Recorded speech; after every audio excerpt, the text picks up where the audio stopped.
Understand of the pre 9/11 CIA, it was the Wild West. CIA was a giant experimental laboratory first, and a organization of accountability second. Since 2001, they have become an organization of accountability first, and they are much less experimental. Anything that your adversary was doing was fair game for you to experiment with. And it's not hard to understand why. Because if your adversary finds an unfair advantage using human trafficking or drug smuggling, and that puts your national security at risk, then you have lost that game. You have lost that chess match. So if you want to keep up with your adversary, if you want to keep pace with your opponent, you have to be willing to work outside of the bounds of moral and ethics that your citizenship, that your citizenry actually has to fall within, because you're charged with protecting them from the outside threats. You're not charged with enforcing the ethics and the morality within the country's boundaries.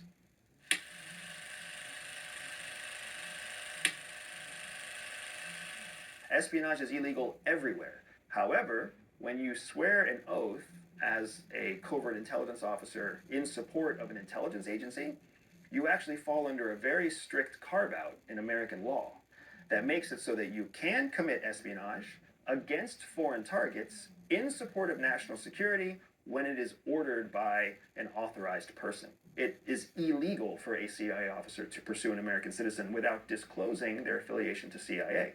But FBI, Homeland Security, border security, they are actually able to pursue operations against American citizens under their authorities, which are different than CIA's.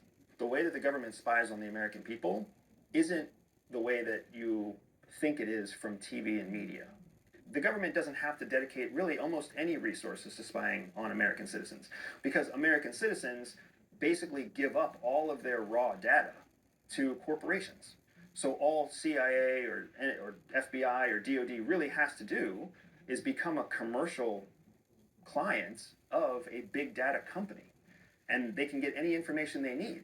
So why would you try to break the law and listen in on an American's phone call when you could just buy their phone records from Verizon or from Sprint or from T-Mobile? We are not a police state. We are a commercial state, which means that the federal government, as long as it has a national security requirement, there will be a commercial company who rises to the occasion to meet that requirement and do it all legally.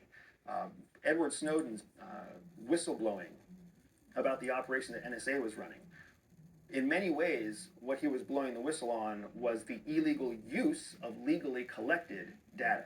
So you have this very small, very narrow cutout that lets you commit crimes all over the world and be protected by the status that you're in as a sworn officer in an intelligence agency.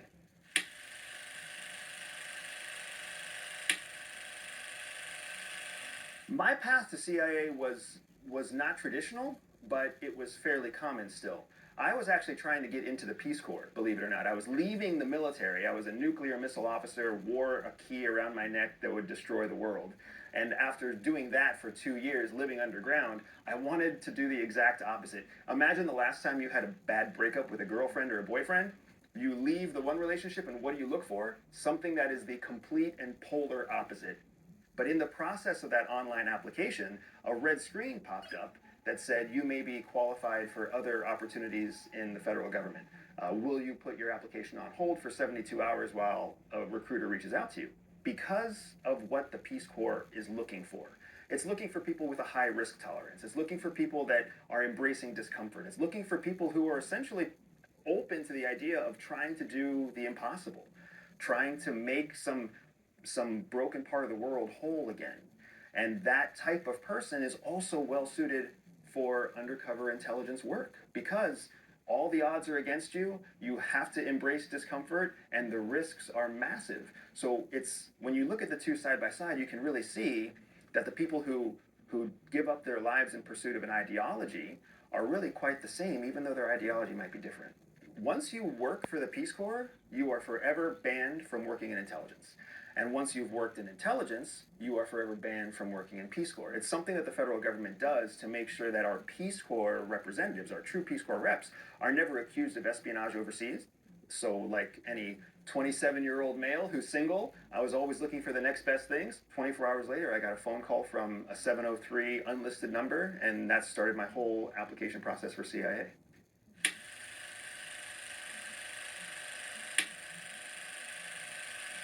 Training at CIA is better than it is in the movies. In the movies, it makes it look like everything's, fancy and high tech and cutting edge, and it's not quite like that. It's much more austere. It's much more challenging and old school than that. But it really is a ton of fun, and you go through all that training with other people. The specific lengths of training at CIA are also one of those topics that's still classified.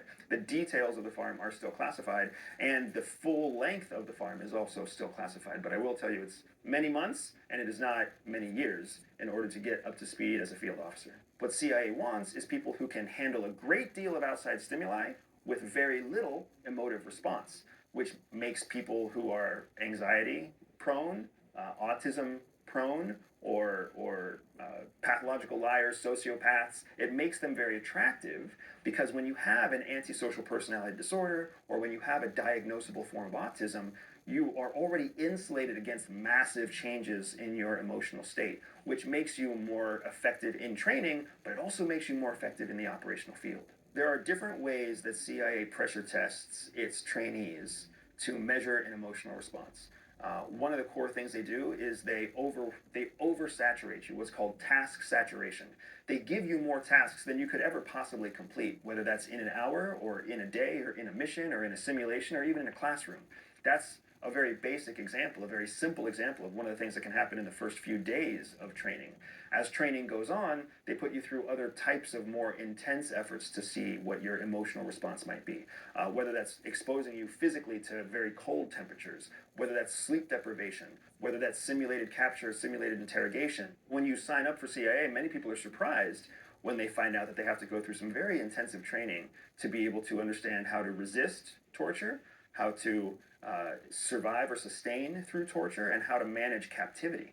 Torture is a sensitive topic at CIA and in many parts of the world, and it's not a surprise that it is such, right? Because the reality is that torture is inhumane. But the other reality is that torture is very much used by enemies of the United States. We prioritize the need to escape above all other priorities, even above the priority of protecting cover, protecting secrets, and anything else.